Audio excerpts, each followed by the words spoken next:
Hello, buddy. My name's Hey. Hello, buddy. My name's Pink Gamble, and welcome back to my channel. Oh boy, is today going to be interesting, I suppose. So technically, this is a part 2 to not yesterday's video. We won't talk about that one. This is a part 2 to, I guess, like the most recent Elf Tribe page, because yesterday's video does not count because I did not get to the end. Don't go watch that video until don't watch that video unless you want spoilers for it. Either way, yes, welcome to Elf Tribe. Hi, for the one new subscriber that has joined. Hello. Let me explain what Elf Tribe Written is. Elf Tribe Written is a story that is a version of the original story, Elf Tribe, which is written by my friend, in which is kind of written by me, making characters such as like the main character's love interest into a like lesbian, or turn in the I don't know, change the name of one of the characters and change his personality, change how a character ends up in the end of the story, or something like that, or how even possibly like making subtle foreshadowing of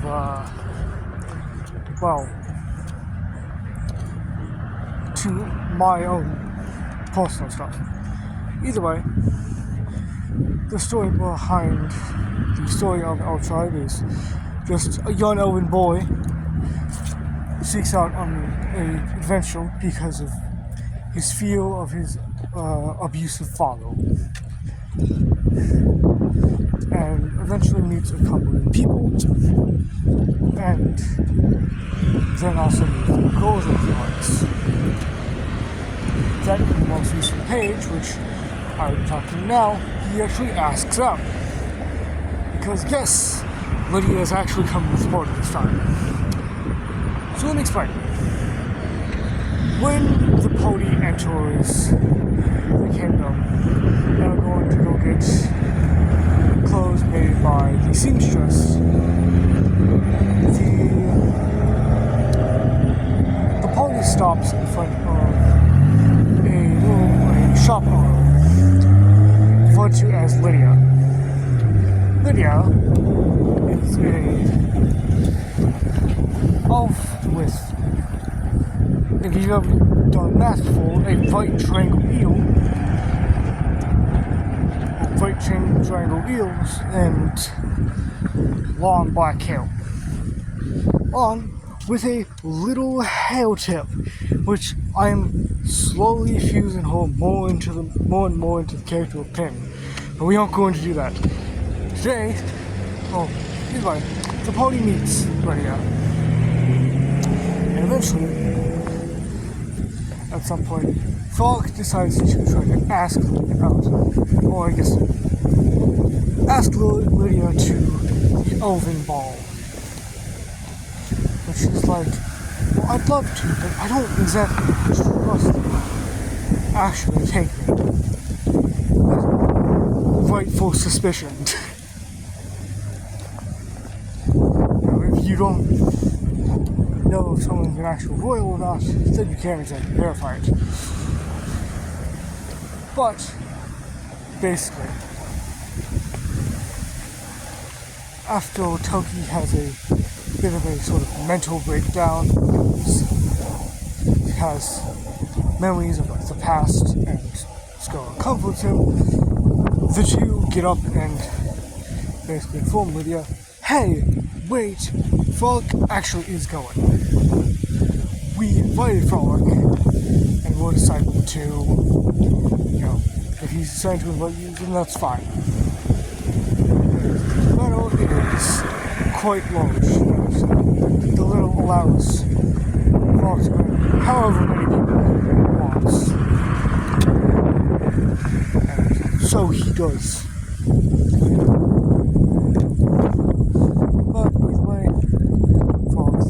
also kind of confesses, not very subtly,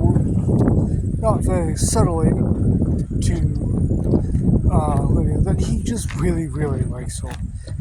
Because Lydia, like, talks about, because Lydia says, well, why me?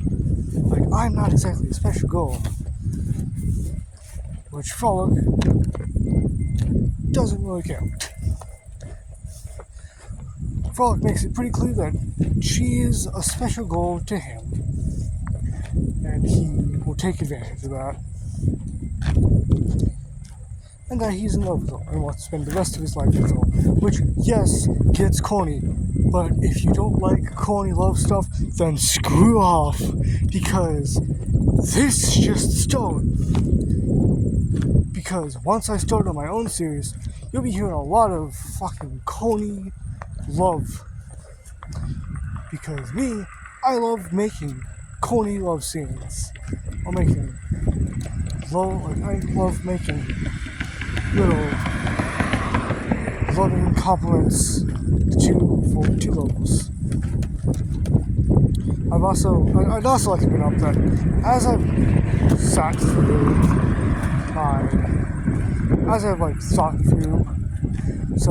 my own series, I start to notice that I have a lot more, like, lesbian couples than actual straight couples, which, isn't a problem, but you just start to notice, I really, really like to make lesbians, don't I? And with me being a dude, I don't exactly see how I do it. Because I make a lot more girl characters too. I don't know, I don't keep track of the amount of gender characters I have. I have 2 non-binary characters. Then again, those 2 are like the same person. And if you want to count the robots, 3 more maybe? Technically, it's 2 because there is one before to a scout, and the scout is a female robot. But that's besides the point. I think a lot of characters that are pride positive. That's good. But it's just I don't have straight couples. Mostly because of the fact that some characters are extremely old. I don't have a character for love yet. They're too damn evil to be something else. It's not a playful relationship. Here's a fun one that, is kind of odd. I technically had a casual relationship between the leader of the Patali and the bodyguard of the Demon Queen. But it wasn't actually a relationship, it was an experiment, and we'll leave it at that, because it was just an experiment with what happens if you have the 2 races of Patali and Demon form a child. I'm not gonna any more of that, but either way. And then there's technically, I have maybe 1 gay couple, 1 actual dude-on-dude couple. Slightly. Because remember, I did bring up the fact that there was a non-binary, 2 non-binary couples. So they're kind of the same person. And one of those would be Masked. Masked, or kind of future Greg, is of course not, because he doesn't. Because how I've kind of made it is that he's not really a man. Greg is sort of experimenting on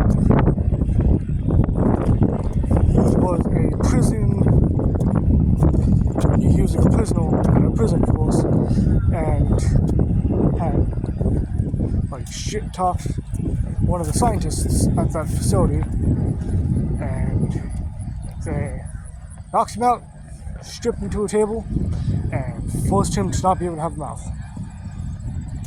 So that's why Greg has a mouth, because he insulted a facility owner. But here's another thing, because the reason why I say a gay relationship, or a kind of dude relationship, like a gay relationship like that, is because of another character, which would be like Alice, like the future Alice, which then would become Alan, because for some reason I made a male version of a female character. You know, honestly, I think I just kind of made it so it's because how I kind of like the reason why like Alice had to be sort of remade is that a male body version of herself's body is because OHU, or Red Hood Ultimates, that is an odd name that I haven't had to say in a while, but like him, he kind of like brutalized Alice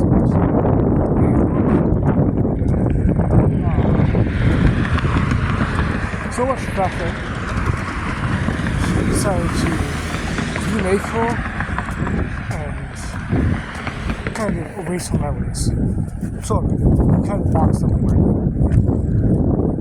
But I guess the reason why Alice becomes Alan, like the male version, is maybe because really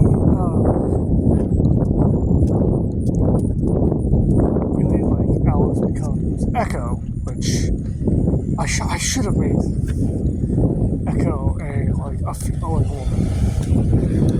Like I should have made a future like Alice instead of a transition one. That seems so stupid. Echo sounds more like a female name to me. Like how Echo works is like a sound like related character. Either way, I don't even know what I was on. But yeah, like of course after Frolic admits his love for Lydia, she agrees to go. All that. Yeah. In like the new series, like in the series that's like owned by me, like with that I have a lot of lesbian characters, which is interesting because there's Pin, there's a younger alternate version Pin who's in a relationship with like a version of Vivian, which is like a whole different thing. There's a lot to explain here, but I'd like to win with it because how I say in Elf Tribe was that like Vivian, or Vivi, is the daughter of Pin. Like the daughter of Grandpa Pin. And she, of course, has her children. Which then brings us to, my series, of course, in which the kind of female Pin, the main character one, ends up having a version of Vivian as her daughter, which, then when it begs the question, are they related? I very much doubt it. Either way, that's all for now.